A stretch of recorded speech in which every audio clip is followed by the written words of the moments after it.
Y'all wonder where every Shalom, Yasha. First and foremost, I would like to give all glory, honor, and infinite praises to Yahweh, Bahashem, Yahweh Shai, Bahashem, Rakach Badash. Double honors to the beloved elders and the apostles at Great Millstone that taught me this truth. And peace and salutations to all you hopeful Leptakim out there laboring that are pushing this word in truth and in sincerity. This is your brother Amar from the GMS Boise, Idaho camp. And I wanted to do this lesson based on a video that I saw, online. And I'm going to play not the whole video, but bits and pieces. And long story short, pretty much what this video is going to show you that Yahweh Bashmi Al Shai is going to take care of us no matter what. And even though you may not have the means that you can physically see, that you're physically able to see that you have enough, let's say, things to sustain yourself in these coming days ahead, because one of the things that Esau is going to weaponize is people's natural functions. And one of the main natural functions that Esau is going to attack is the hunger, because nothing will make somebody in a more irritable mood and willing to do things because they're not thinking straight than a very extreme famine. Especially being in Babylon the Great, in the land of abundance, as you can say, of gluttony, where people have, buffets, all you can eat, oh, you didn't have a good meal unless you stuffed yourself to the point where you're hurting, which is, no way anybody should be eating, especially the brothers, I know brothers know well, to control their appetite, but that's one thing that we hold ourselves to a high level of discipline, things that we put in our mouth. And what I'm getting to say is that the Lord knows that Yahweh Bashmi Shai knows that we're going to need, to be sustained. Not to say that the Lord can't just, allow you to not be able to eat and you'll be okay. Like let's say you eat like uh, a single apple and you're good for like 5 days. The Lord can have miracles happen like that. But what I want to say is that, brothers, it's good to have extra in your house, if you can afford it, if you have the means to. But don't think that it's something that is going to be there when you need it. In Jacob's trouble, we're going to be on the move, and we're going to be coming across things that the Lord is going to give us miracles to sustain us. Just like in the movie Leave the World Behind, how the very last scene, that girl, when it came across a bunker full of food, well, that's exactly what these rich people are going to have held up for the men of the Lord. And so there's plenty of scriptures on famine. And so what I did is I put up the blue letter, and I typed in how many, I typed in the word famine, and it could just to show you that it is a major judgment that is coming in these last days. And I wanted to read a couple scriptures that stuck out at me, and then I'm going to play that video. But this is Job 5:20. In famine he shall redeem thee from death, and in war from the power of the sword. Job 5:22, skipping a couple verses. At destruction and famine thou shalt laugh, neither shalt thou be afraid of the beasts of the earth, man, because we're going to be laughing at these calamities when they come. Like scriptures say, I will laugh when your fear cometh. I will mock when your calamity, is here, roughly paraphrasing. So we understand that the Lord is going to sustain us, even though you may have to go a day or two without eating. So how is the Lord Yahweh Bashmi Al Shai going to keep us alive from the famine? Well, He's going to allow miracles to happen, and for us to stumble across the right area to find what we need. This is Psalms 33:19, to deliver their soul from death and to keep them alive in famine. So it's Yahweh Bashmi Al Shai that literally gives you your every food that you eat, every water or drink that you drink. The Lord Yahweh Bashmi Al Shai gave it to you. You didn't come up about it yourself, like the scriptures say. Man, I'm gonna go that. I'm gonna go to that. I must be allowed to read this. Lord feeds the birds. You're not much more valuable. This is Lord willing, it shows up.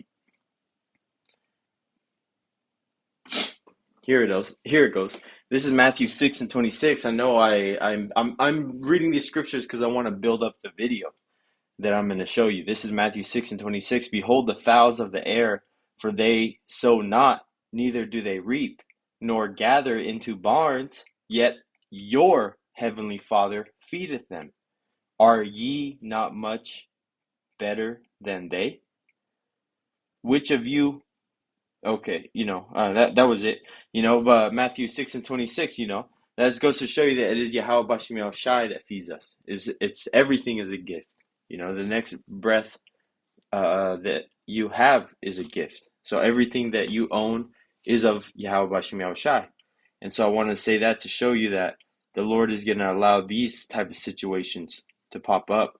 Let's say we're in a bombed out area, whatever, everyone's scattered, and we go into a house like this, and I'm just going to let the video play because the Lord, led us here, and this is talking about an example of the miracles and the type of things that brothers are going to come across when they need it the most. I wonder where everything at in the damn stores and grocery stores. Man, people are ready for the world to end. No, they're not. Man. It just keeps going. Look at this, y'all. Look at this bunker, man. So many people in the world are living like this, and y'all don't even know it. It just keeps going. Am I in Walmart? I don't know. It just keeps going. Another ceiling fan. Oh. They don't care if you get old or not. And a thermometer, so you know. Don't matter, right? Another ceiling fan. You guys ready for the world to end? Wow. These motherfuckers is. Ooh, my lord. Jeez, look at this, bro. Oh my gosh, you guys. Look at all this, bro. Certified bunkers. Do you have a bunker? This is my dream house. Let's just put it out there. And that was pretty much it. Then this, she goes into the areas, as you can see, then goes back to the medicine closet. But this just goes to show you, and that Yahweh Bashim Yahushai is going to take care of us. And it is plenty of examples that famine is coming. The first one that comes in my head is 2nd Esdras 6:22. And suddenly shall the sown places appear unsown. The full storehouses shall suddenly be found empty. That's these grocery stores, these Costco's, these Albertsons, Fred Meyers, Walmarts, whatever it is, whatever, what's the word? Salakia. Whatever resource can be consumed is going to be consumed. And if not, it's going to be burned or cast away by the so-called government, because they're going to blame it, saying that our food is polluted on something, just so they can further push the famine, like they have been by culling and killing, these the eggs, by taking out the chickens, dumping the eggs, taking out the cattle, dumping the milk, destroying crops. All these things. Ever since 2019, there's been a war on food.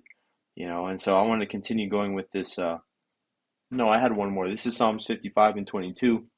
Cast thy burden upon the Lord Yahweh, and he shall sustain thee. He shall never suffer the righteous to be moved. One of those things that the Lord, that we're going to ask the Lord to sustain us, is that he feeds us, and first and foremost, that he doesn't take the spirit from us, because that's the point that I wanted to stress. That even though, one thing that guy said in the video is that these people are ready for the end of the world. Well, let me tell you what. These people are going to see how bad things are going to get, and that things are never going to go back to normal. Things are never going to be the same again. Those memories, those traumatic things that they went through in Jacob's trouble, they're going to end up just blasting themselves, just unaliving themselves, because they know that their life is not even worth living when their whole family, is unalived. When they saw their, whole family get taken out, whatever it may be, the type of trauma and stress that these people that so-called are ready to live through the end of the world, aren't ready for it, because they don't have the spirit and power Yahweh Bashim Shai, unless the Lord is going to sustain them just to get melted with those nukes, But whatever it may be, the point is that Yahweh Bashim Shai is going to lead the men of the Lord to things exactly like this, so that we can be sustained. So again, I just saw this video out there, And I just saw that, hey man, that's a perfect example of what the men of the Lord are going to run across, in the time that we need it most, in the time of Jacob's trouble. So Lord willing, I pray that this lesson was edifying, because this just goes to show you that that is a faith booster, that the things are already out there. That is Yahweh Bashem Yahushai that's going to lead us there. And that's why, brothers, don't make haste, because salvation, I say this, speaking as a man, salvation could be a couple doors down, around the corner. And Yahweh Bashem Yahushai could have a cat run across the road that catches your attention, and it goes into a broken window right there. And you go in that window and boom, there's a whole room right there. So the Lord is going to lead the men of Yahweh Bashem Yahushai and their families, as well as the 1/3, the body of believers, that the Lord is going to give mercy to. He's going to lead them, through the Spirit, and they're really going to see miracles and being guided in those last days, because we're going to need that divine intervention in these times that are coming ahead, and especially, in the time of famine, when everything is consumed, it's a desolate wilderness. But again, Lord willing that this lesson was edifying unto the elect. Till next time, I would like to give all glory, honor, and infinite praises to Yahweh, Bahashim, Yahweh Shai, Bahashim, Rakha Kodash, and double honors to our beloved elders and the apostles at Great Millstone that taught me this truth, while all the Akim that are out there pushing this truth, risking their lives and freedom, especially in these last days, to do so. Lord willing, till next time, Shalom.